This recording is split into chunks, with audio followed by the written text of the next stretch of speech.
This podcast is brought to you by Marcus Rodriguez. If you're looking to buy or sell your home in this competitive market and you're not too sure where to start, look no further than Merced's preferred realtor, Marcus Rodriguez. He will make the transition go as easy as possible, and you can reach him at 209-554-1715. Again, that's 209-554-1715. Visit his website, www.myagentmarcus.com, or email him at info@myagentmarcus.com. This podcast is also brought to you by Duffy.murphy. Whether you need studio time, mixing and mastering services, or someone to clean up your podcast audio, he's your guy. And trust me, because he's my guy. Now, you can get a hold of Duffy by emailing him. His email is duffy.murphy@yahoo.com. Once again, that's duffy.murphy@yahoo.com. Or you can find him on Instagram. That's @DuffyMurphy. This podcast is brought to you by Thore. If you're in the Central Valley area, and you're looking to get a tattoo, look no further than this dude right here. He's a versatile artist that specializes in black and gray realism. He's located in Merced at the Merced Tattoo and Piercing Company, and if you'd like to get in contact with him, the easiest way to reach out to him is through Instagram or stopping by the shop. So his Instagram is @_Thore with 5 E's, so that's @_THOREEEE.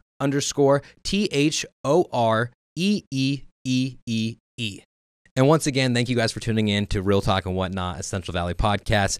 I am your host, Micah D'Ailey, and I'm a filmmaker and photographer based out of the Central Valley of California.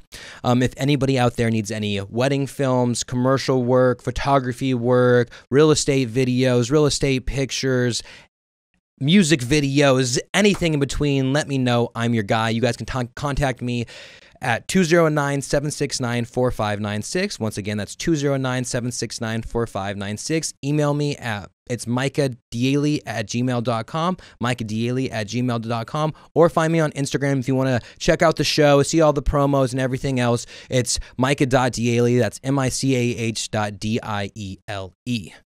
Happy Hump Day, you guys. Thanks for tuning in to Real Talk and Whatnot. And if you're new to this show or podcast, this is a show where I highlight the talented individuals that live within the Central Valley of California, as well as people in general who are passionate about what they do. Now, before we get into today's episode with the mayor of Merced, Mathew Serratto, I want to talk to you guys about making sure that you're downloading all the episodes that you're listening to on whatever podcast app that is. So if that's Apple Podcasts, Spotify, whatever it is, make sure you guys are downloading them, not only listening to them, but downloading them as well, because podcast stats suck, and apparently you need a lot of downloads if you want to start making some money off a podcast.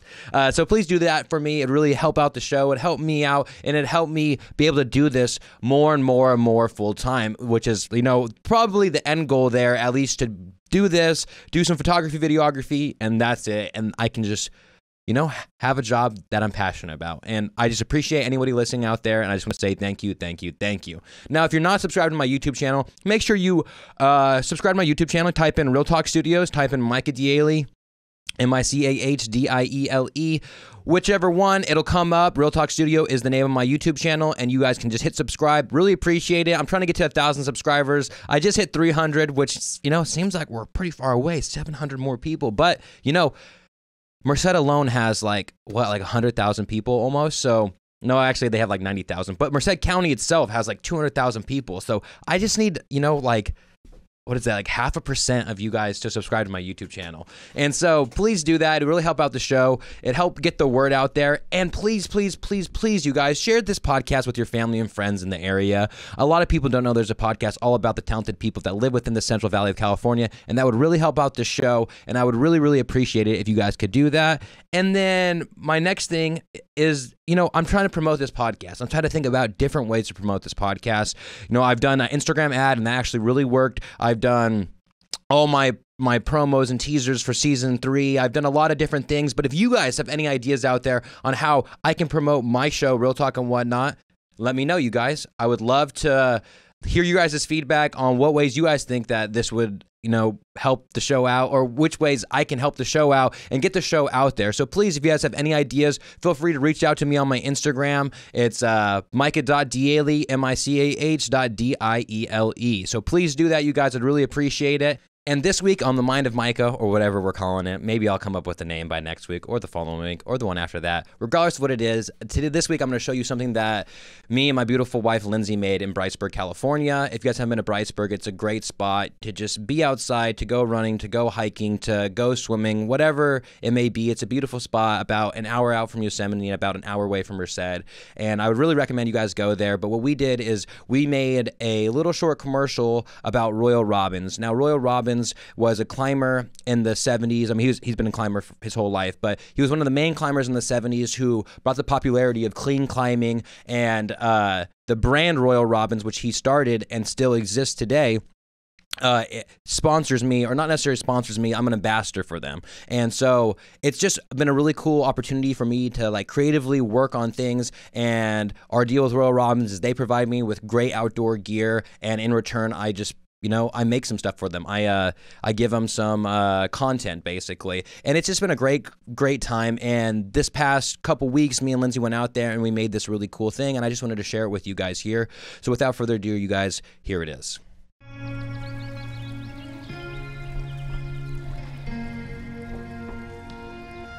The open road. Or maybe it's the off-road. Regardless, it's your path. It's what you desire. It's what you're passionate about. A wise man once said, "Before the deed comes the thought. Before the achievement comes the dream."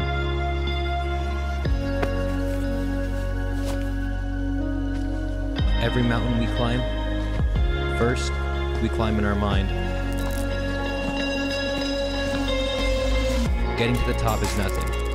How you get there is everything.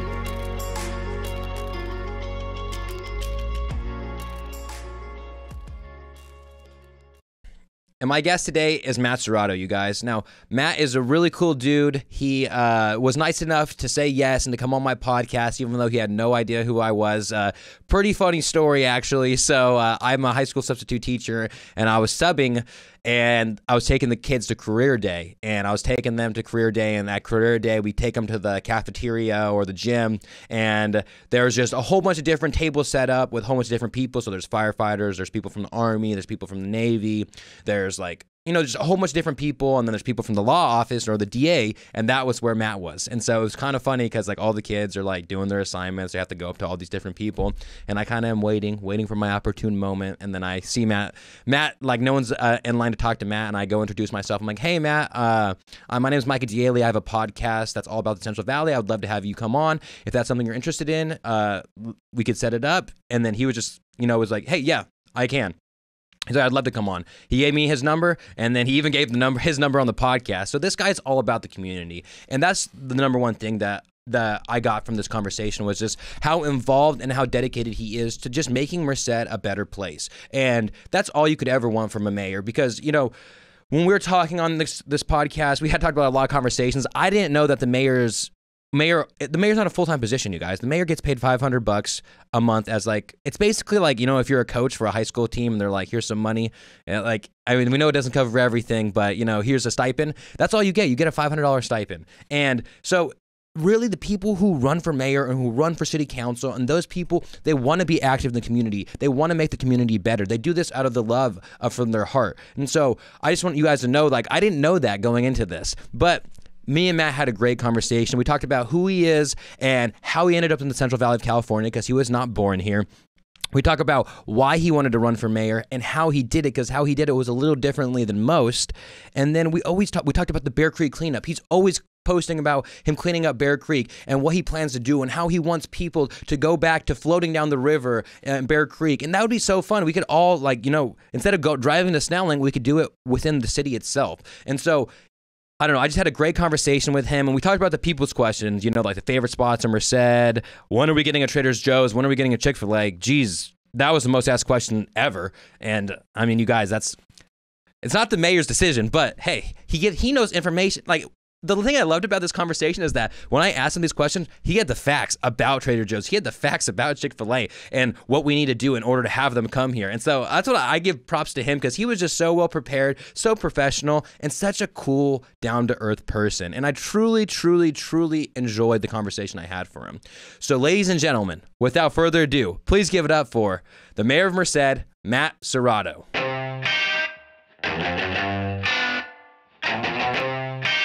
This is it. Real talk and whatnot. Real talk. That's it. Real talk. Real talk. Real talk. You crack that thing open on air. That's how you do it. Oh, yeah. Just like a little right there. Good opening right there. Exactly. So, Matt, I want to thank you for being here. And why don't you introduce yourself for people who may not know who you are? Yeah, my name is Matt Serratto. I'm the mayor of the city of Merced. Been the mayor since December of 2020. We got sworn in on the city council for a few years before that. Mm-hmm. So then you ran in 2020, you were running? Yeah, throughout 2020, and then the election was November. Okay, so in your guys is the same as the normal election? Correct. Right at that time? Yeah, same as the presidential general. Yeah, exactly. I still remember then. I voted for you, man. I voted for you. There we go. No, and then, so what kind of brought you to Merced, Central Valley? Were you raised here, or what led you here? I grew up in the Bay Area. I grew up on the San Francisco Peninsula.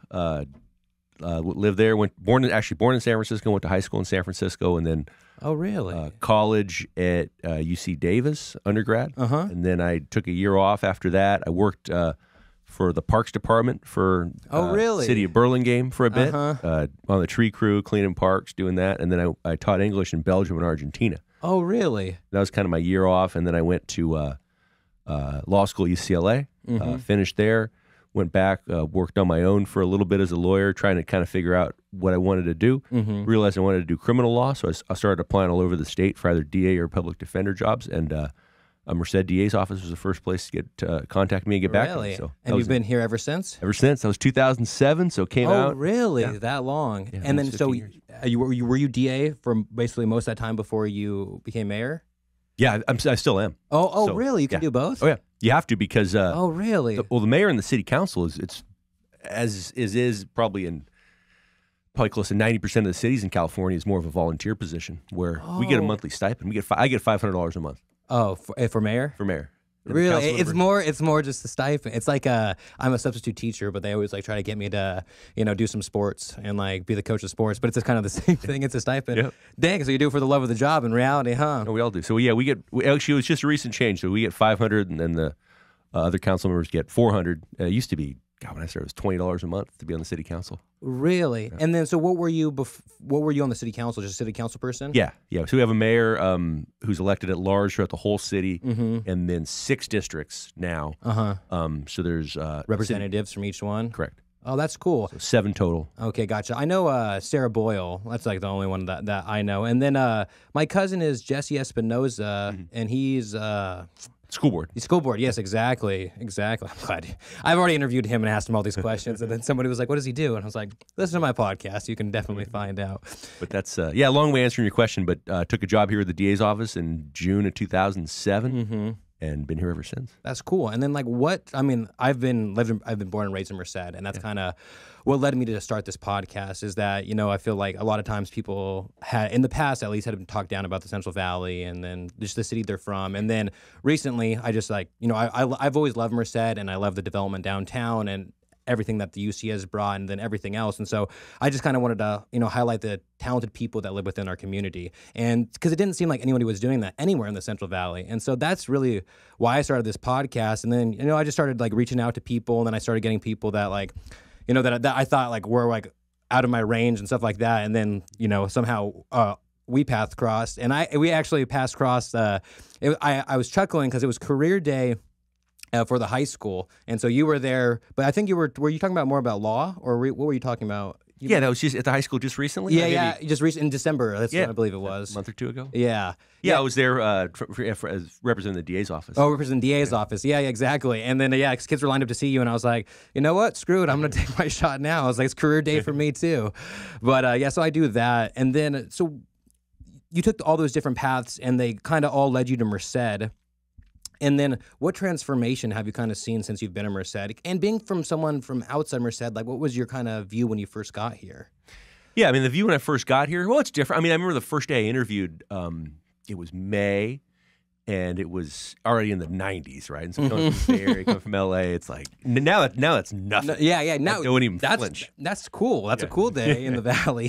Doing that. I mean, I lived in Davis for 4 years, so and Davis is, yeah, get the valley weather. Yeah. Up there, the weather's a little better. Up It's a little cooler. I think you're just a hair higher or something. Like, I feel like it'll get to hundreds, but it doesn't get to like the dry heat that it feels like that we get. Yep. It'd be 102 in Fresno, 99 here, 97 in Davis. Yeah. So you get like the bottom end of the temperature. So, no, I knew it, but that was the thing. And at first, just kind of, when you're used to the Bay Area or LA, it's just how the first perception, it's just how slow. Yeah, comparatively. How comparative, everything. Now, I don't see that now. I don't see that at all now. Yeah. Now I go back to the Bay or I go to LA and it's too fast. Oh, it's overwhelming. And Dude, there's too many people. Yeah, that's mine too. I was like, always thought I wanted to live in a big city, and then sometimes like I'll go visit somewhere on like a busy day, and I'm like, oh no, like, Nope. Yeah. But then I'll go there on a slow day, and I'm like, oh, I could see living here, I guess. You know what I mean? But sometimes tourist places get a little too overwhelming, and so it was kind of slow or you thought it was super slow when you first got here, and then you come to appreciate kind of, and it's kind of grown too with it. Huh? Yeah, Merced's it's not a small town by any stretch. I mean, we have 90, of course, depending on the count, either high 80s or Department of Finance, I think, had us at 91,000. The census had us at 86 or 87. Is that the most recent census too? Man, and see, I always felt like we would grow to like, I thought it would be like about 100,000 by now, just because of how many, or I guess the UC is like, not everybody's permanent. And so how do you have to live here for a certain time for the census? Do you know? No, it's just people at any given moment, yeah. Mm-hmm. But sometimes, if you got more of a UC kind of population, then people might be counted. They might be counted, back in their hometown. Oh, at their hometown. Good. Or both, huh? Yeah. Good. Yeah. And then, so as a DA, like, what were your jobs and responsibilities? Like, what did you do for the city, basically? Yeah, DAs work for the county, and for the county. Sorry. Yeah, our DA's job is pretty narrow. It's to, it's a really important job, but it's to prosecute cases. So investigations are done by the various police agencies in the county. The cases come to us, and our job is to evaluate those cases. We roughly get about 10,000 cases a year in the DA's office. Mm-hmm. Okay, gotcha. And then to decide whether or not to file charges, and then if so, which charges to file. And then if we file charges, to handle the case in court. And so are you like kind of so you decide all of that, and then you kind of give it to the prosecutors, or is that kind of how it works? It varies. System? Yeah, it varies depending on your assignment. We have 27 lawyers in our office. So everybody's got a different assignment. Everybody's got a different role.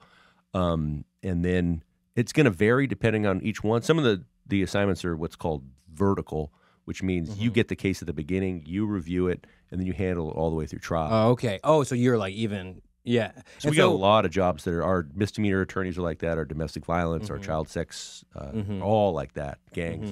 And then you're still in the courtroom and you get cases too, or no? A little bit. I mean, right now I'm one of the supervisors. We have 3 chief deputies, so I'm one of the 3. We have the elected, and there's 3 chief deputies, and then we have the deputy. Got everybody else. So it's a lot. It's a lot of admin. It's a lot more office stuff. Still some court work. Yeah. I just finished a jury trial in November, and I still have a handful of cases. But the court work's that's the best. I mean, that's being in the courtroom. Oh, yeah. That's why. I was gonna say, I feel like if you are a lawyer, you gotta kind of like that. You know what I mean? That's what you went to school for. You know what I mean? That's what you passed the bar for. Yep. That's why you're a lawyer, and that's why you do this work, because either if you're going to do it on the defense side or the DA side is. Because you want to get in there in court. You grew up watching shows on TV. Yeah. And so is that what kind of led you to kind of want to be, like, did you always want to be a lawyer growing up, or did it kind of happen after on that year break? Yeah, not at all. I didn't want to be a lawyer at all. It never actually wanted to. I like most kids, I wanted to probably be a professional athlete first, and you find out quick, of course, that doesn't work. But no, I going through school, it seemed to me after college, kind of. That's when I sort of, during that year off, that's kind of when I decided to go to law school. Part of it's, when you come out with a history degree from college, and what are you gonna do? Dude, I was majored in history for a little while, and it was I took all the classes at the JC, and then I transferred to Stanislaus, and I got my first real dose of what history was, and I was like, oh, I don't like history that much. I didn't realize it was pretty much essays, it's basically an English class, but just all about history. Yeah. I didn't realize that, and so now my major ended up being educational studies, but now I'm a full-time photographer and videographer. So just wherever the life leads you, And then what kind of strayed you into law? Undergrad, I loved history. I thought it was so much fun studying it, and then came out. But you come out in the degree, what are you going to do with it, right? Be a teacher, be a professor. Yep, not a lot. So of different things, the law seemed like the right mix to me of something that was both intellectual and something where you had to use books and read and use reading and writing, and then also something that was kind of down in the dirt of this world too.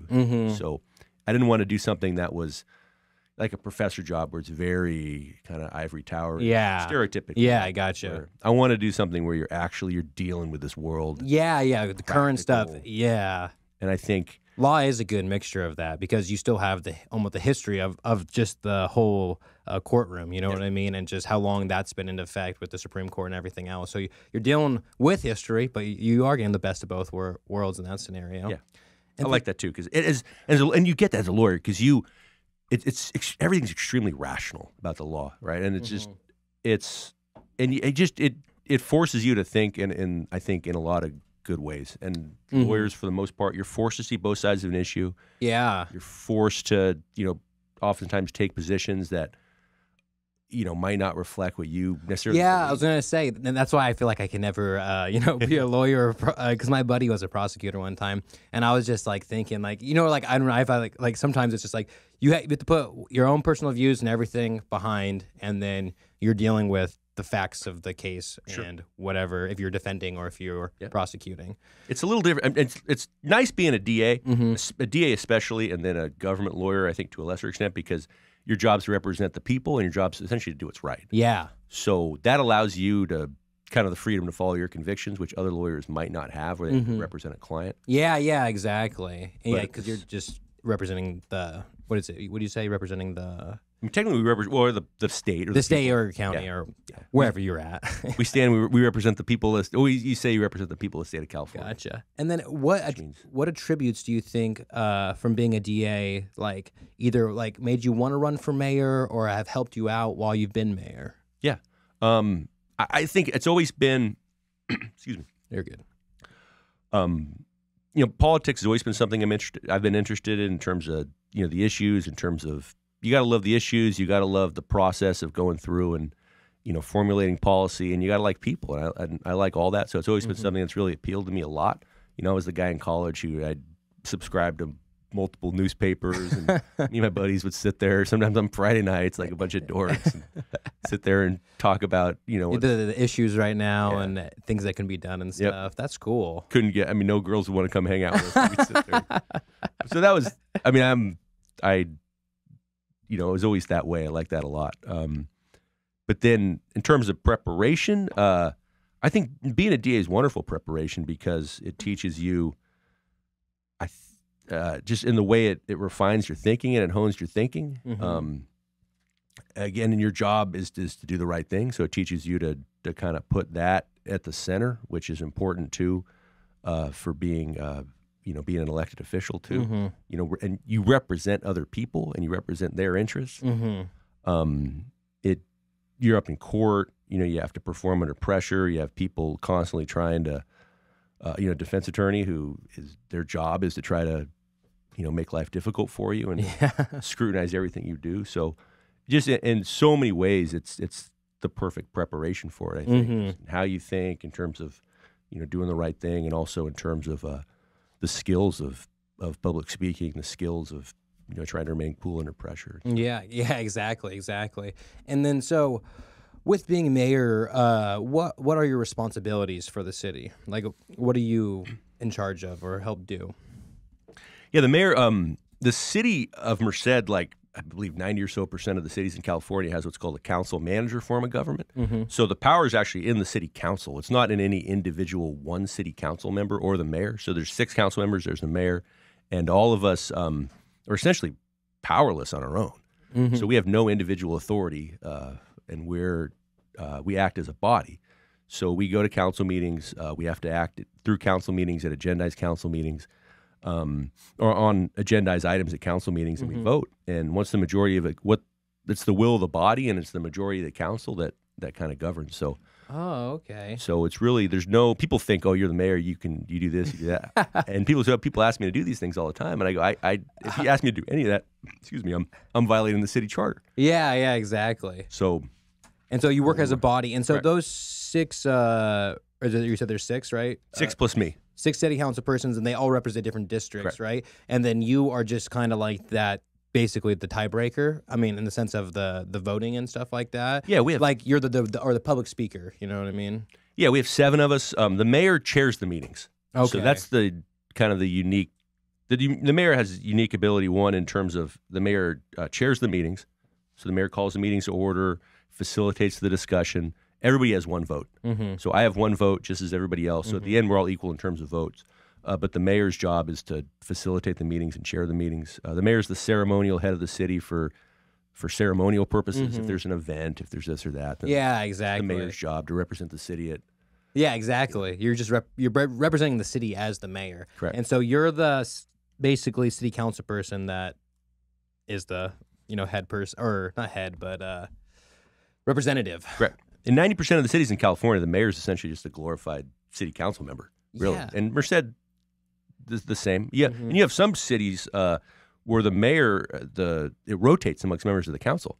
Oh, So really? this year, you're the mayor. This year, you're the mayor. And just as long as you're a city council person, you're in it. And then being a city council person, is it kind of the same thing like mayor? It's more of like a volunteer position? Yeah, it's the same. It's mostly volunteer. We get a small monthly stipend. But yeah, for the most part, it's a volunteer position. Wow. Yeah, that I never knew that. Honestly, I thought that was just like, you become mayor, it's your full-time job. Like, because governor, it's your full-time job when you become governor, right? Yeah. That's you got a few mayors in the state. There's only actually what people characteristically bigger think of a mayor. counties, kind of. Is that like what about like Sacramento? Sacramento has, I believe, what's called a weak mayor. There's only about 6. What you think of as a mayor, right? As a mayor is, Rudy Giuliani, or Willie Brown, or something like that. Who's there's only about I think 6 of them in the whole state. Oh, really? Who have that authority where they're like the governor. They're the executive head of the. What is it, like L.A., San Francisco, Sacramento? L.A., Sacramento. Sacramento, no. Sacramento's got, I think. You said it's a weak mayor? Or It's what's called, there's a strong mayor. So a strong mayor Yeah. is San Francisco, L.A., I believe San Diego, Oh, that makes sense. Fresno. Really? Well, Fresno's big. Don't get me wrong. And then I think there are 2 more cities that have them, I believe. And then a weak mayor. Weak mayor, San Jose. Okay. Sacramento, and some other ones. So that's the mayor doesn't have the kind of day-to-day executive authority running the city. Like the strong mayors have. Correct. But then they have a little more. But it's more of a position. Like It's a real job. Yeah, it's a real job. It's Gotcha. a real job. So they're getting paid. They're there. They have an office. Our city council members don't even have offices. Wow. So we don't even have offices at City Hall. In the mayor, I have a ceremonial office. I don't think I've. One time I went in there during the pandemic, and they had set people up in there to spread people out. Didn't even tell me. Like what? I'm like, they're in my office. Like, oh. But do you do your work there and stuff, or just kind of all over? You do it in your other office, huh? Yeah, I'll do my work. I have most of it's done at home. Yeah. Or out. I have I joke. The mayor's office is a bag that I have in my car. I swear to God, that's what it is. So I got a bag in my car which has my city iPad, all the papers I need, and everything I need, and I carry that around. So If you need something about mayor, let me bring my bag. Maybe we'll call it briefcase. Your what it mayor is. briefcase, huh? it's official city Merced. It's a city Merced like tote bag that you use to get groceries. Get groceries from and stuff like that. That's what it is. That's the If mayor's it gets office. too big, you got to get a Costco one. There we go. That's funny. And then, so I was reading. So the way you ran was a little different than other people, right? So kind of explain like how you ran. It was with no paid campaign staff. Is that what it was? Yeah, we didn't have any paid. At the end of the day, a couple people I gave money to for helping out, especially for professional services. But yeah, there's no campaign manager. There was no real professional staff. But when people did kind of professional services for us, in terms of graphic design, other things like that, then we paid them for that, obviously. But yeah, no manager, no paid campaign staff. It was real volunteer driven. I think most campaigns, or a lot of campaigns around here are. I know a couple people run for council. They'll have a paid consultant who will kind of run things.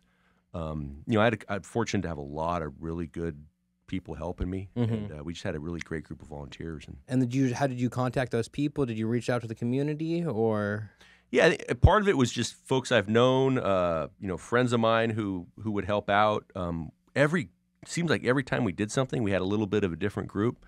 A lot of people in the community who I knew would come rally around. I think a lot of people, and a lot of kind of the more politically savvy people in town who kind of gravitated towards us, and then just a lot of folks who you wouldn't believe who they see a campaign and they want to be involved in it. So I had a lot of people who now I'm work closely with, great friends with, who I didn't even know before the campaign. Really, that's cool. That was fun. Who really kind of just gravitated towards us, and then it was really our campaign was unique, and COVID was such a unique time too. It was in so many ways kind of an organic sort of evolving group over time. And that's what a lot of people with like COVID and stuff like that, like it's very tragic and the things that have happened.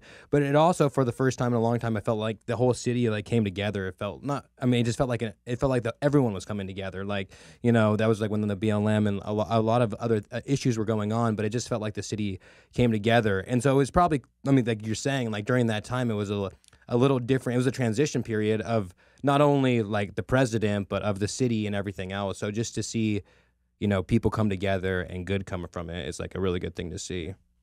Yeah, it was cool. It was fun, and we, early on, and we had people kind of who just that they wanted to be involved in campaigns, and they came, and everything just worked. We had a great crew, and one guy told me early on, he goes, "Look, you just got to love up on the community. That's the key. That's got to be the centerpiece." Dude, that is. I really think that is, because more than anything, I think what everybody wants to see is just like that we do have a community in Merced and in the whole Central Valley in general. But I think that's just key, and I think that.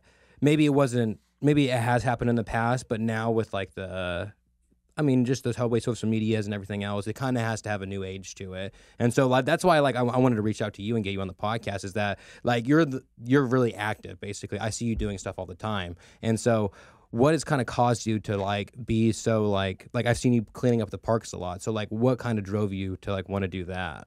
Yeah, I think two things.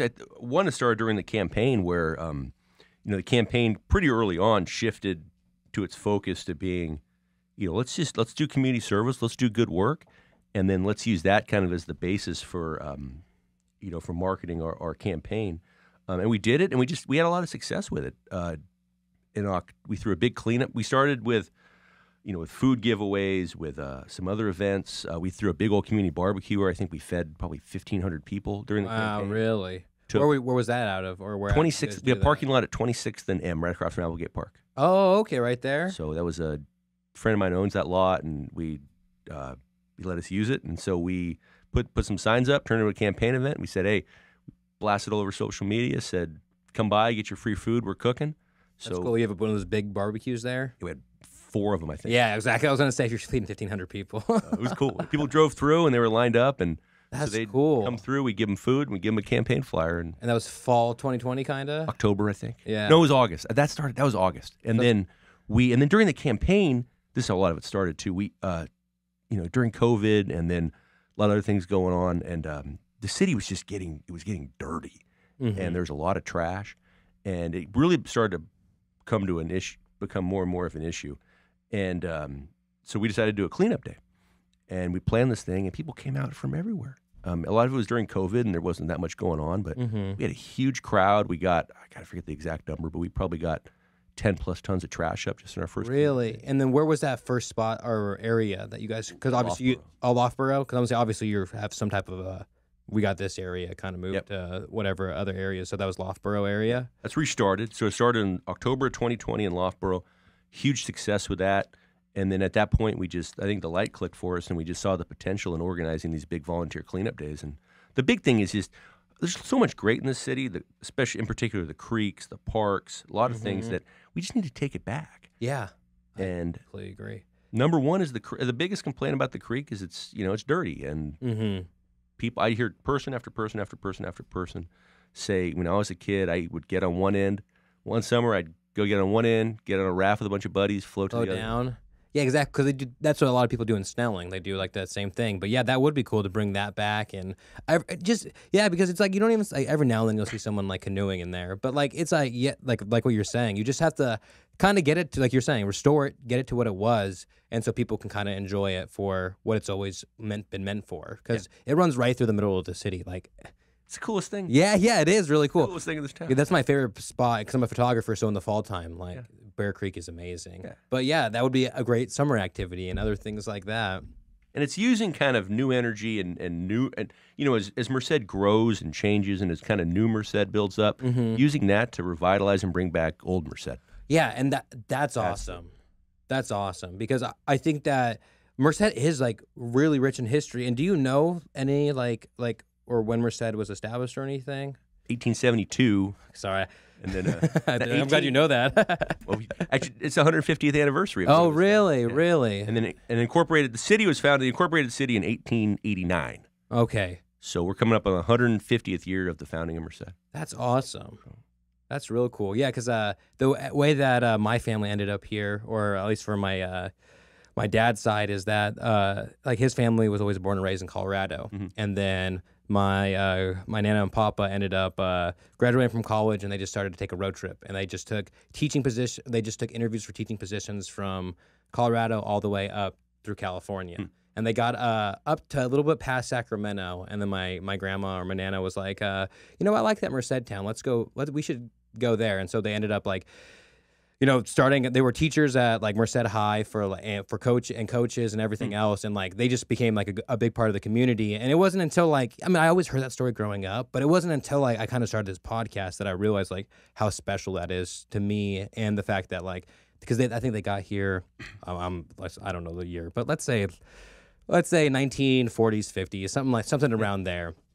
But that's really cool because I think Merced is so rich in history, and the people don't go to the Courthouse Museum's still open, right? Yeah. People don't go there enough because anytime I go there, I'm always like amazed by the stuff I find out there and the things that I read there, and just the fact that it's an old school room, like literally is an old school room. You know what I mean? It's just like cool things.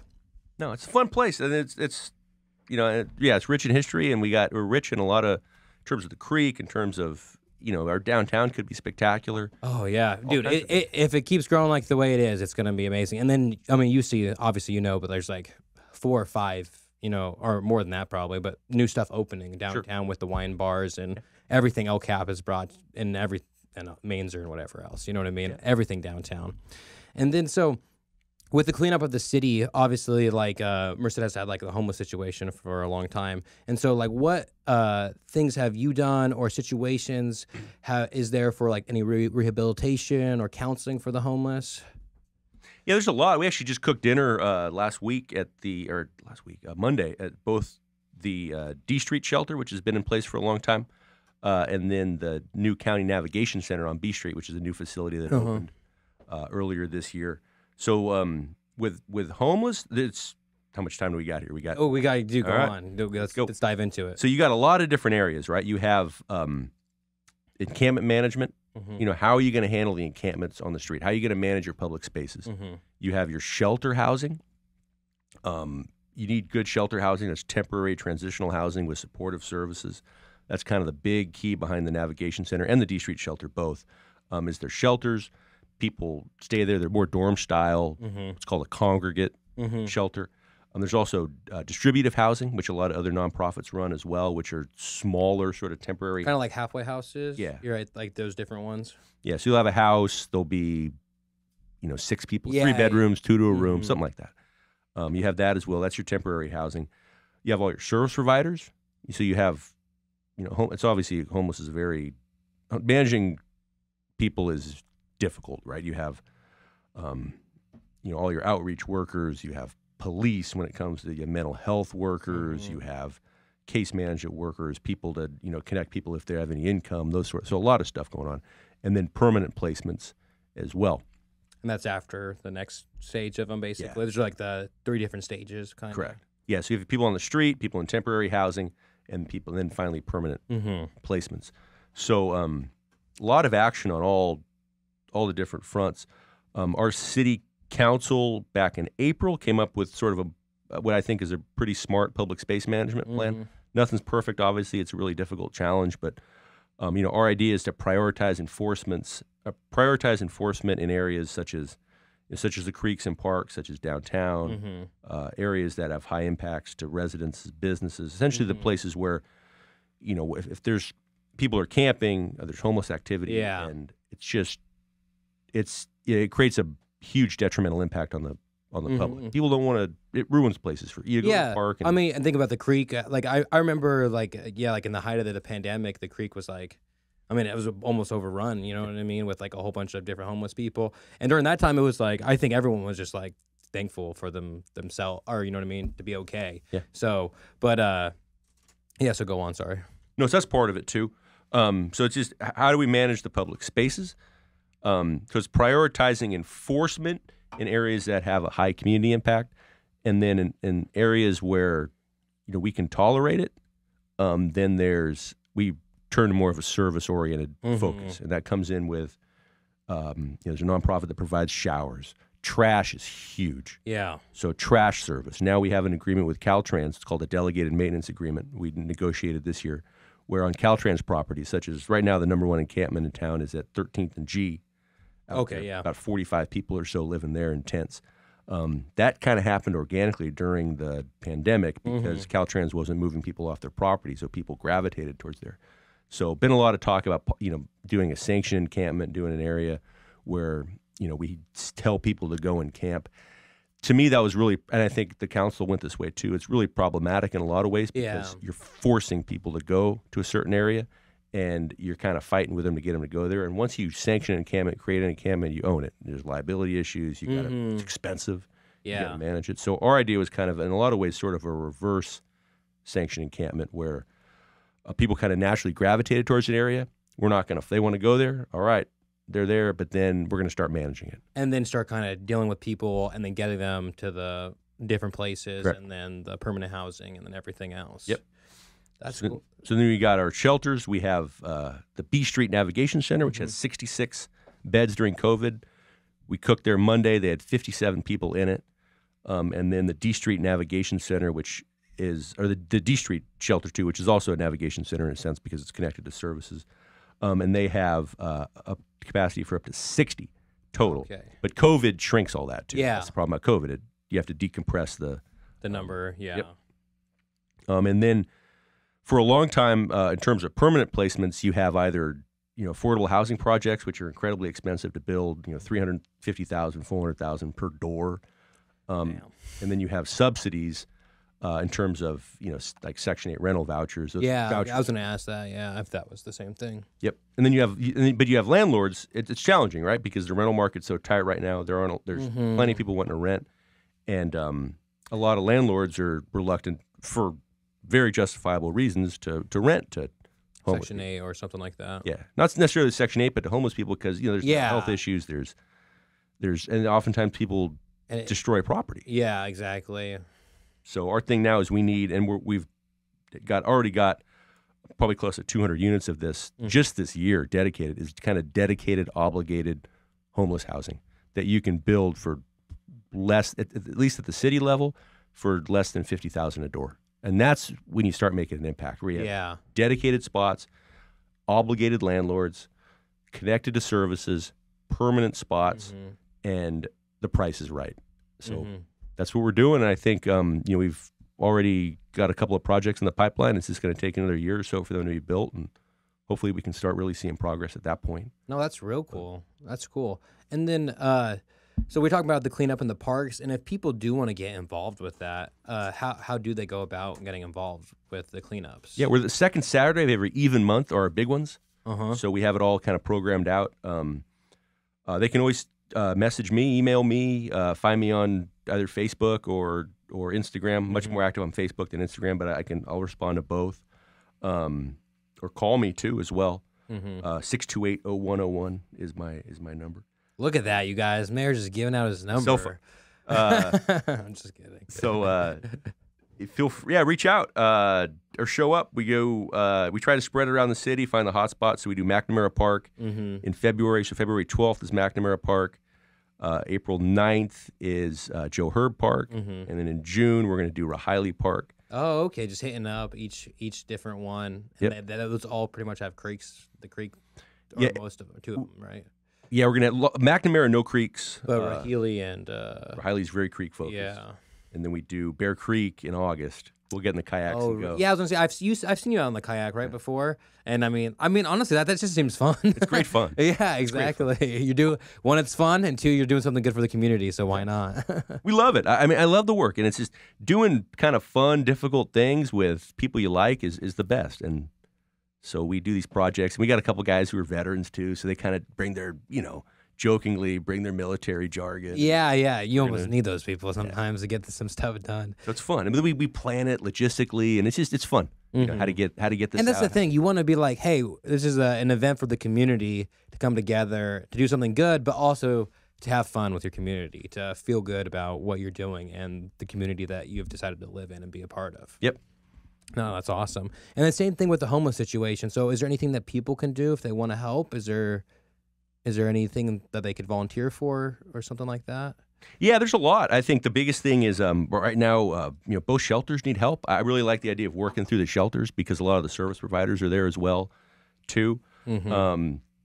Just cooking dinner there is a big thing. I think if we can make the shelters a better, more attractive place with a lot of community support, there's a lot already. A lot of that's kind of died back, especially at D Street during COVID, because they used to have a lot of people who'd come and you cook, you volunteer, you talk to everybody. So we go there. We've done it now a handful of times, and we'll go cook, serve, and then just talk to everybody. And you doing that, and especially if you provide some pretty good food, just makes the shelters a much better place to be. So people are going to want to get off the street. They're going to want to be there.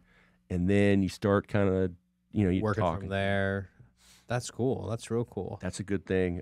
I think it's hard to help people on the street because you don't want to. You want to help people, but at the same time, you don't want to incentivize bad behavior. And I think a lot of times, by helping people on the street, I used to be the guy who'd always give money to homeless people and try to help them out. But more and more, I kind of feel that, if you do that on the street, you're in a lot of ways enabling. Yeah, them to stay there, basically. Enabling bad behavior. And there's a lot of support. I mean, the shelters are great, and there's beds there.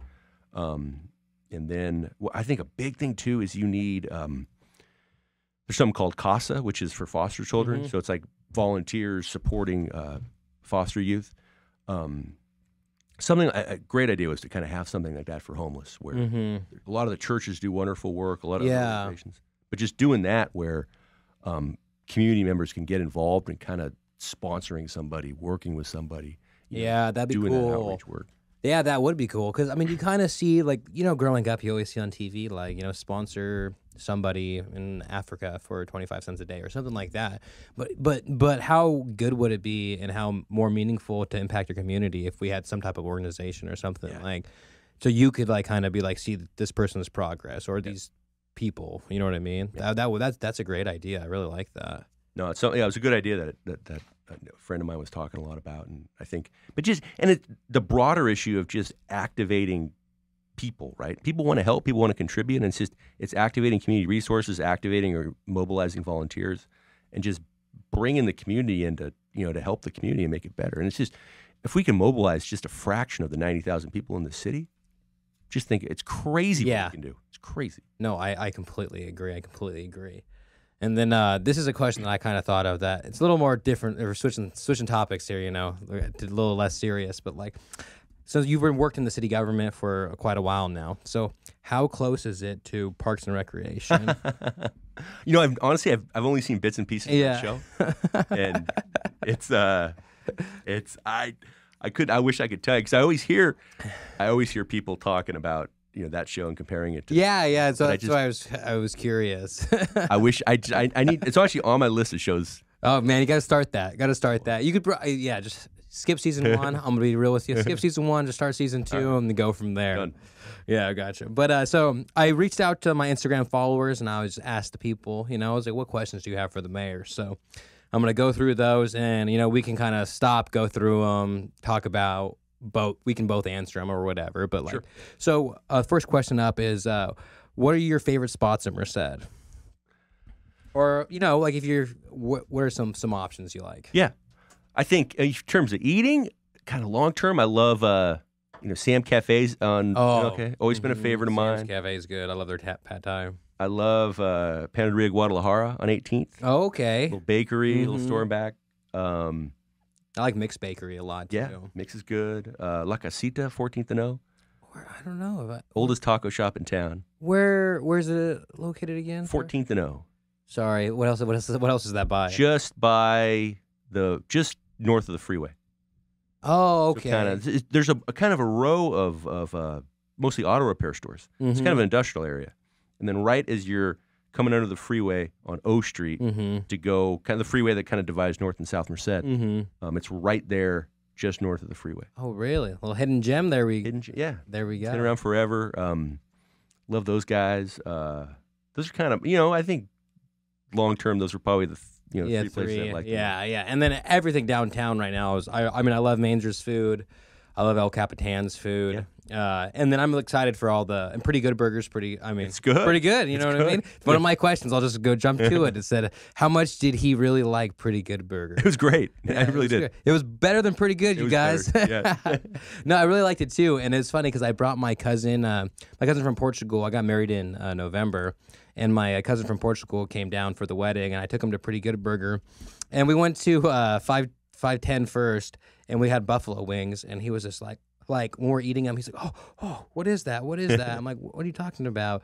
And he was like, my mouth, it's hot. And I was like, oh, it's like buffalo sauce. And buffalo sauce to me is not that hot. And then we went to Pretty Good Burger, and they had spicy ketchup, and none of us realized it was spicy until he was like, oh, what is that? What is that? But yeah, that was my first time trying it, and it was really good. I liked that. They're called smash burgers, where they're a little more flat. So, I love burgers. So H&W, In-N-Out, of course, obviously, but everywhere, even 5-star. I like 5-star a lot too. A couple friends of mine, some years back, we did a city burger challenge. So we went to probably 25 different places. We would go to lunch over the course of the year every week. Yeah, we'd go try a different burger at a different place, and then we all kind of compared notes and ranked them. That's real cool. So that was the whole deal. That's fun. That sounds fun. It was a good time. But everybody agreed, and we all had different tastes. Yeah. That the burger at O'Reilly's. Oh, really? Was the best. I've never had O'Reilly's. They have great food. They have wonderful food. Yeah, that's honestly what I hear. I hear it's a completely different place if you go evening time, daytime. Evening and then after work. Happy hour. Yeah, happy hour. Exactly. My next question here is: are we getting a Trader Joe's, Whole Foods, something like that? Trader Joe's has been. I jokingly did a Facebook post a little while ago. It said that getting a Trader Joe's is probably the number 3 political issue in Merced. When are we getting a Trader Joe's? You see the people want to know this question. Right behind housing and homelessness. Number 3, when are we going to get Trader Joe's? So it's, there's actually at the same time I saw an article. The article was why your city doesn't have a Trader Joe's. So long story short, Trader Joe's, like most businesses, is, they want to, when they choose to invest, they want to be sure they're going to make a profit, and so they look at all kinds of metrics. Trader Joe's they're picky, and they they like In-N-Out, like Chick-Fil-A, like some of these other places. They follow a very on this questionnaire too, man. So that's probably number 6 right now. When are we getting a Chick-Fil-A? But those companies tend to follow kind of a more of a slower growth pattern, so they don't want to cannibalize other existing stores. Other places. Like Taco Bell's, McDonald's, the corporate people. Fast growth. Yeah, exactly. Franchise it fast. Subway was, at one point, I feel like we had like 7 Subways, didn't we? Yeah. I think we had 7 or 9. Yeah, I'm pretty sure. I remember at one point I counted them, and I was like, wait, why do we have, and I think it's gone down a little bit because but I believe Subway's one of the cheaper things you can open, like franchise out. It's like one of the cheapest, so that's why there's so many of them, which makes sense. Yeah. But Trader Joe's is tough. We got to get to, from what I've said, and there's been a lot of people who've talked to them. who've written letters, expressed interest. You can go to their website, and I think there's like a little link on there where you can petition Trader Joe's and say, we want you, come here. I think typically they don't look at cities that have less than 100,000 people. And we're just right under the cusp, pretty much. Under the cusp. That's the big thing, too. When we hit 100,000 in terms of growth, you're going to start, that's going to put us on a lot more businesses' radar. And I really thought with this most recent census that we were going to get there, only because like when I was growing up, Merced was like 80,000 or something like that. And I thought like, okay, by the time I'm like 28 years old, like I thought we'd get like those extra 15,000 or 20,000, you know what I mean? But I mean, it's inevitable, especially with the UC, the growth of the city, how everything's been. But last year, fastest growing city in the state last year. Oh, really? Yep. Wow. What was the first, I wonder? It was, I think, Barstow. I believe it was Barstow, or it was one of the... It was a city with 32,000 people. Oh, okay. So we were the fastest growing city by percent. Fastest growing bigger city. Over 33,000. Yeah, exactly. So that makes sense, though, especially with all the development and everything that's been coming down. And then next question, what are your top 5 favorite movies? God, all time. I know. I'm going to date myself, but I think the 2 movies I can quote from are Caddyshack and Tombstone. Oh, Caddyshack. I love Caddyshack so much. I always played golf growing up. But yeah. I absolutely love Caddyshack. Tombstone, who's in Tombstone? Tombstone, well, Kurt Russell, Sam Elliott, okay, Val Kilmer. You ever seen Tombstone? I've never seen Tombstone. I'm going to be real with you. I've never even heard of Tombstone. What? You ever seen? No. How old are you, if you don't mind me asking? 41. 41? You got to see Tombstone's a classic. No, I want to watch it now. No, I'll for sure watch it. Everybody. Those 2 mainly? Those are your top 2? Those are probably the 2 I can quote from the most. I could probably see. Other ones I've seen, I loved. I remember when it came out. I loved The Shawshank Redemption. I thought Shawshank's great. Shawshank is great. Lately, much more into shows. Well, that's one of the questions. So we'll just transition to that. What shows do you like? The Wire is probably my favorite. Oh, that seems like right up your alley. Love The Wire. Wire's fantastic. Seen it multiple times. I love Friday Night Lights. Oh, Friday Night Lights is a good one. Yeah. Love that show. Mm-hmm. What else did I watch a lot? Game of Thrones. Game of Thrones is for me like, it's super violent, tons of sex, kind of medieval fantasy stuff. I don't like. Typically, I don't like. That's not my style. But I started watching that show, and at first it's so gory, so violent, but it's so good. The cinematography on it, like the way the show's put together, it's kind of built for you, even if you don't like it, to really like get engulfed in it and watch it. And the cool scenes and battles, and it's almost like Lord of the Rings-esque. So like, I think like whether or not, like I feel like at least for like the male audience, guys are just kind of drawn to like the battles and everything else. No, I agree. And you watch The Office at all or no? Yeah, I like The Office a lot. I never kind of sat down and watched it all the way through. Oh yeah, it was one of my favorites growing up. I love The Office. Office is fantastic. Seinfeld. Oh, Seinfeld's great.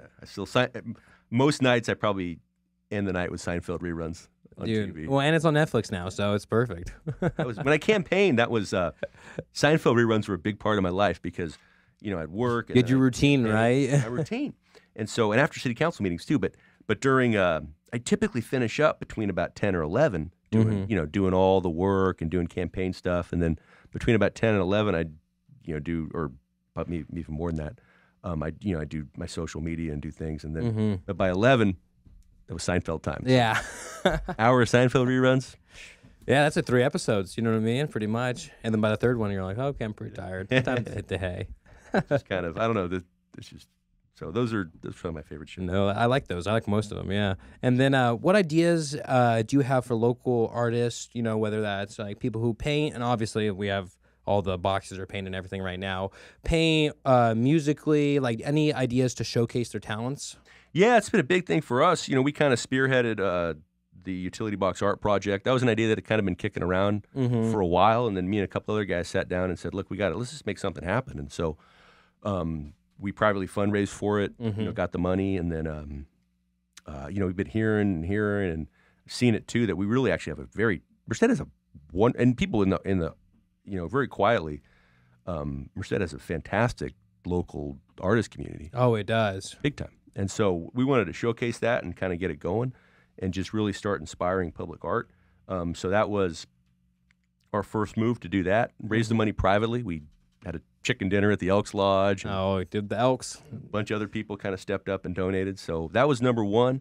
And then right now, there's actually currently an open call for city arts projects. Oh, really? So anybody who thinks that they have an idea on city property to do an art project, so be it another utility box, be it like a wall kind of or something. Wall, one of like the R Street Bridge, that little bridge crying out to be painted and decorated.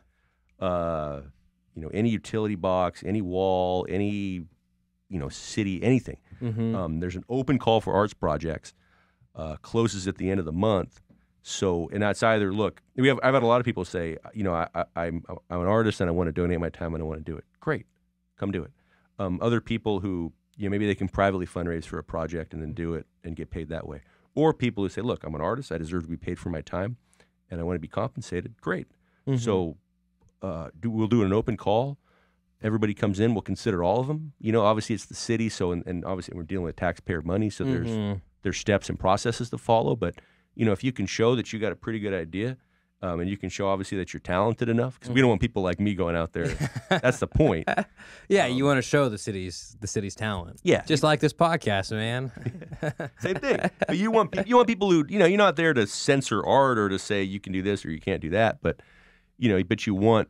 Or to judge it, but you want a certain standard and certain quality. You want artists doing art. You don't want you don't want people who have. Yeah, I understand what you're saying.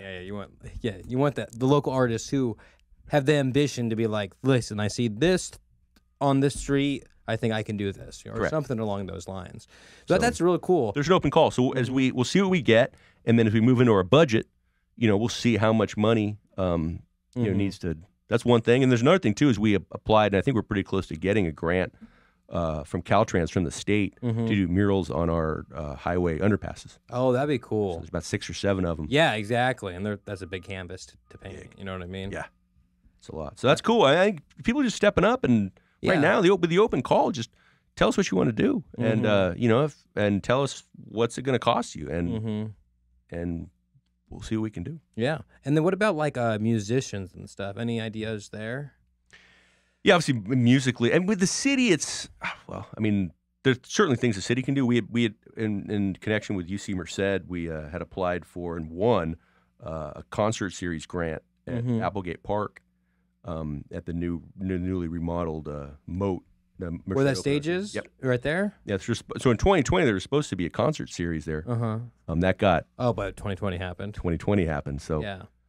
Hey, 2022, man. Let's go. We got 2 years later. Well, yeah, because I have so many... So through this podcast, I've had so many, artists come on. And, generally with my artists, they'll, perform a song, in this corner right here, and they perform it and everything like that. But I just have so many people, whether it's, guitar players, rappers, and anything like that. And I just think that... a good way for a city to come together is by having shows. You know what I mean? Because then you get to see the local talented artists, but you also can support local talented artists. Because I think a lot of times there's so many artists we have locally, but not an outlet that necessarily allows them to kind of showcase it. Yeah. And so I think doing something at Applegate Park, it's in the center of the city. It's a big stage, as many people can come. You know what I mean? And so I think that doing something there would be a great thing for the city. And if you need any help at all, let me know, because I would love to be a part of that and help that come true. Yeah, and a lot of it's too, it's the city. It's not necessarily the city, organizing and doing things, but it's the city supporting them. A lot of this, it's people sometimes will sit back and say, "Oh, what's the city doing? What's the city doing?" Well, you know what? People got to step up, right? And a lot of it's just, and the city's got to let it happen. So yeah, I guess that's that part of it. Someone else has to come.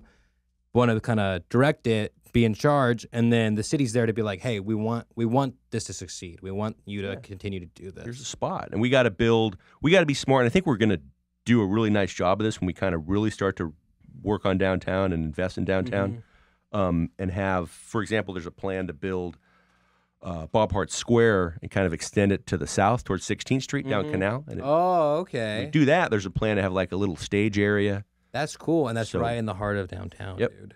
Right in the middle, so... That'd be perfect. We're trying to... kind of behind it, kind of extend it behind it, around 510, basically. And that makes sense, because, you have a lot of parking lot, but I'm sure some of it can be rerouted and stuff, you guys, as a parking lot. But no, I really like both those ideas. That's a cool idea. So, funny story, we had a downtown study committee in 2018, 2019 that looked at it and said, there needs to be a plaza there. 2 separate downtown subcommittees from years past. We didn't even know about at the time. Had to say the same thing? Said the same exact thing. Wow. They said, you got to have a plaza there that kind of opens That makes up. sense, though, because then you come downtown, you got to have a show, and you also got to support all these local businesses. It's the best of both worlds. Yeah. And plus, even having, like, kind of street vendors and stuff like that. And I see that always gets done, or a lot of the time, like, behind of Main Street right there. A lot of people use that parking lot. That's the farmer's market, too, right? Yeah. Yeah, exactly. But why not have a little more, like, that way during the farmer's market, you could have someone playing. Yep. During an event, you could have someone playing, and you can just have someone playing on Friday, Saturday nights, or something along those lines, That's the thing. And it's the city, and I think government at its best, too. It's not necessarily doing it, but it's creating the spaces and allowing people to, to flourish and allowing people to do what they do. So if we kind of create those spaces that encourage that. Yeah. People are going to, the artists are going to come. Yeah.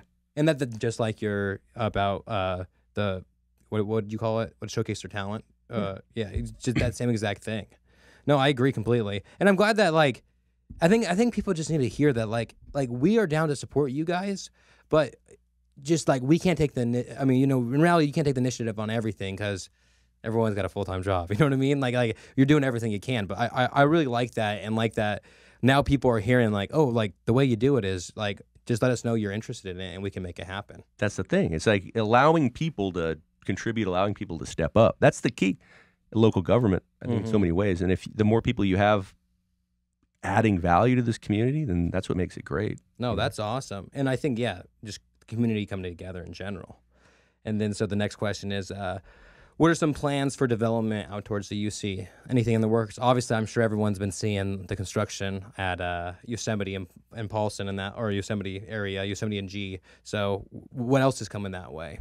Yeah, there's a lot. Yosemite and G, one area, the Yosemite Crossings project. So that's going to be a really nice retail area in town. There's a number of businesses coming in. There's 96 apartment units. Oh, really? Another car wash, of course. First it was tire shops. Next it was car washes, man. Starbucks. There's too many Starbucks. Well, they got to be close to the other one, you'd think. They're moving from the promenade. Right, yeah, okay, yeah. I was going to say that they have to. I heard a Starbucks was coming. I was like, they got to be like transitioning. That's what they're doing. That's what they did downtown. That's what they did. Olive. Yep. Yeah. Because they want to drive through. Yeah, exactly. Drive through is the money. They make like triple the amount of money. Or something. Damn. That makes sense. That completely makes sense, though. A lot more traffic. People will drive across town to go to the drive-through versus go to the cafe and get out of their car. But the biggest thing is around the UC. So the way cities grow, it has to be kind of contiguous to the current city border. You can't do what's called a hopscotch or a leapfrog development. So it has to be, you have to grow from the borders. So the current Merced boundary is, there's about 7,000 acres between the UC. Yeah, I was going to say, that's the closest development and the newest one in a long time, too. Yep. So that's... besides from the UC's growth itself. Yep. So that's probably 30, 40 years worth of growth to get to the UC. So what... Because didn't Bellevue just get bought on the other side or something like that? Like, no? I don't know. Maybe. I don't know. Yeah, I just know that they're trying to get, at the end of M Street when it heads to Bellevue, they're trying to get more people to go out that way, too. Because I guess it's still connecting, like that's you're city. saying. Yeah. That's city. North of Bellevue on M, that's city. And then it stops kind of around G.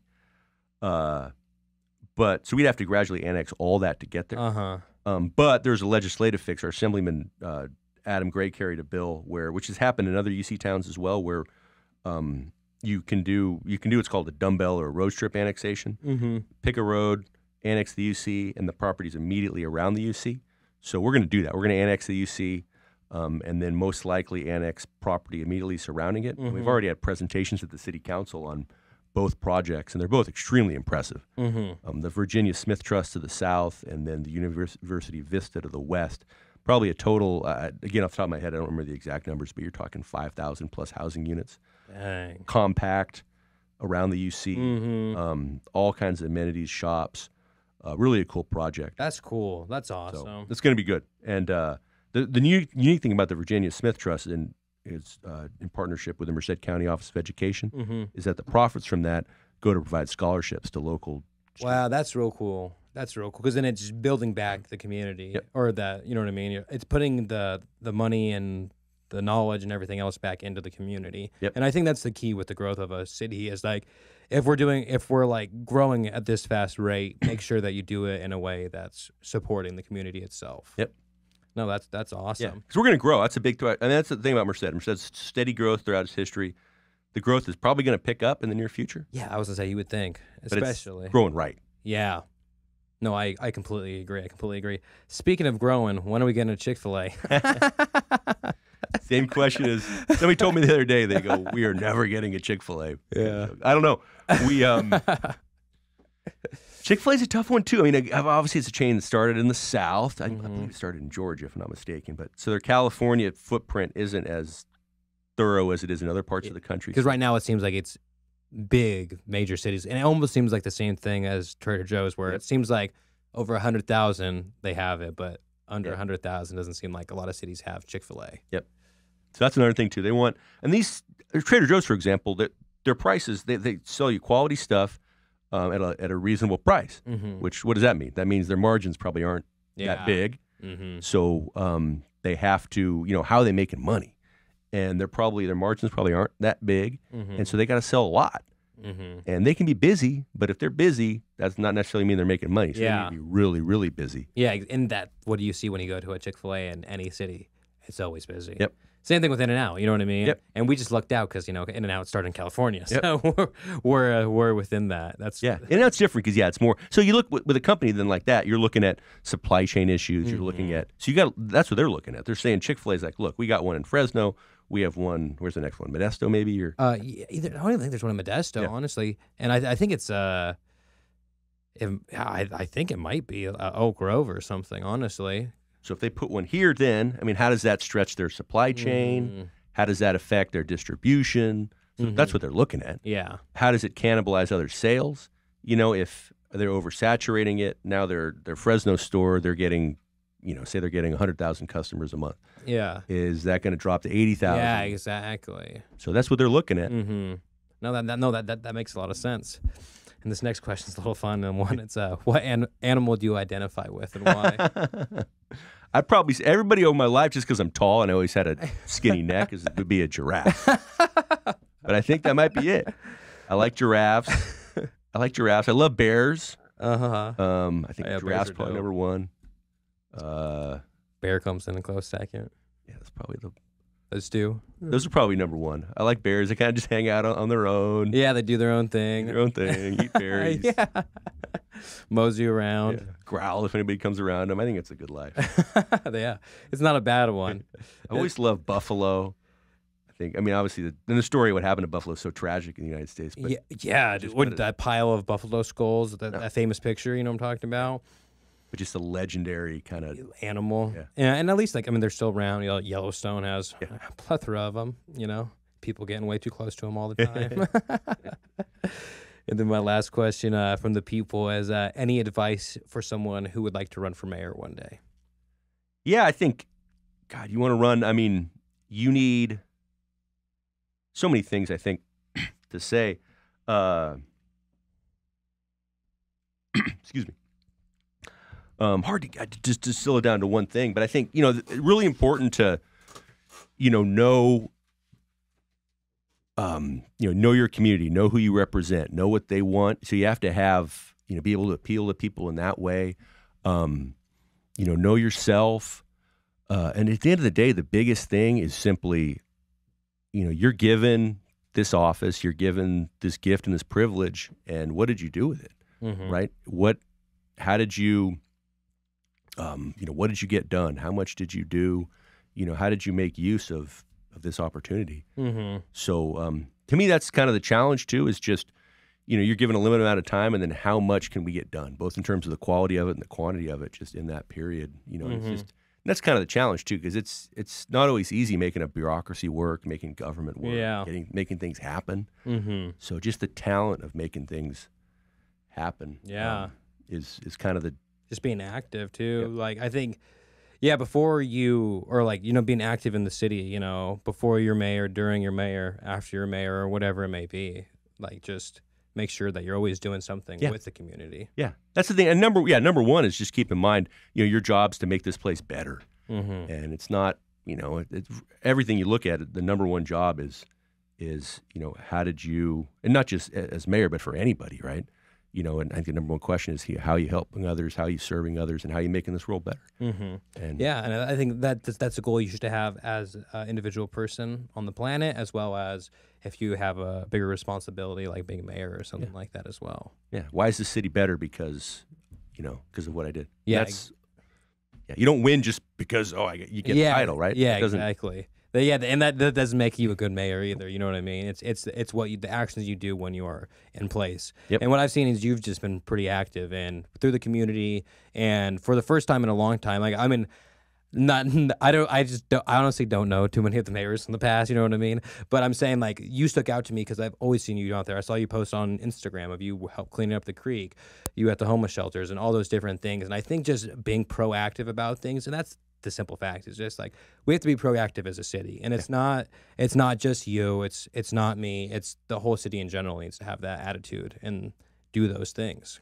Yeah, it takes people, and progress isn't something that to take for granted. Having a good city it's not something that just appears. It's people doing it, people working, and it's also precious because you look at what happened to this city when the base closed, and so much of it fell apart. And you look at other cities too. Like I just saw this, I don't know if you've seen it on the news, but Los Angeles right now with all the thefts from the trains. Oh, yeah. I did see that. Yeah, that picture.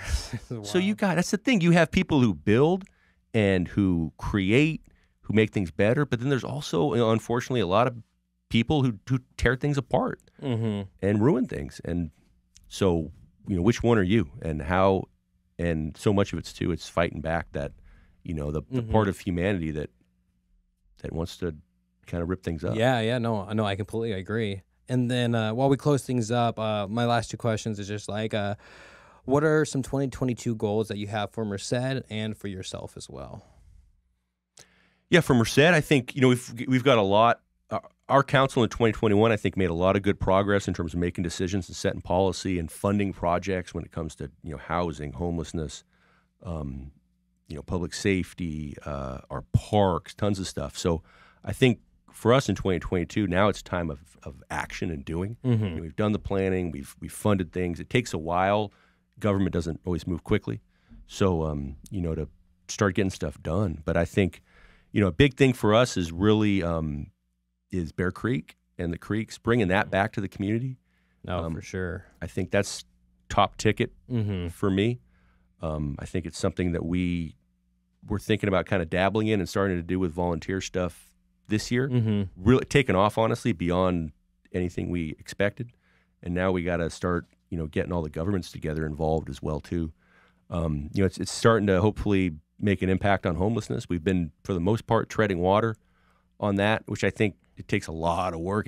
Time and work. I feel like it's treading water anybody who treads water in a hurricane. No, right? yeah. Knows it takes a lot of work and a lot of energy. Up, down, buoyancy. You got to find your middle ground. That's what it is. I mean, we're fighting to stay afloat, and I think we're doing it for the most part. No, I definitely think you are. And then how about for yourself? Any goals for yourself for this year? No, nothing. I mean, I can't think of much. Just focus on the other ones. Yeah, in terms of myself, I don't know. I gotta just try my best to stay young. I'm 41, and just gotta stay healthy and I kind of just keep working. To be honest, I mean, just keep moving, stay strong, and and just keep doing my best to serve the city, to be honest. I mean, that's awesome. And then if people want to kind of like stay in tune with you, what's like your Instagram, your Facebook? How can people find you and how to get involved with the community? Yeah, Facebook's my name, Mathew Serratto. Instagram is Matt Serratto. I've been terrible on Instagram, but I'm starting to. Yeah, you got to move over for the young kids, man. So I'm moving on that. So I'm getting a lot. Just as a couple of weeks ago, I said, you know what? I'm getting much. I'm going to start making much more of an effort on that. Yeah, and honestly, you start being more active on it, and people are going to start coming and tuning in with you, and it's as simple as that. And then I always like post promos and stuff for my podcast. So generally, I post them on Facebook, but I also like Instagram's where like my audience is, more of. So I'll tag you in them and everything else. But I just want to say I appreciate you coming on, sharing your story, how you became mayor, what led you to the Central Valley and Merced specifically, and it was a great story. And I'm really glad that you got to share it with us. No, a pleasure. Thanks for taking the time and inviting me on. Of course, Matt. Thank you so much. You bet.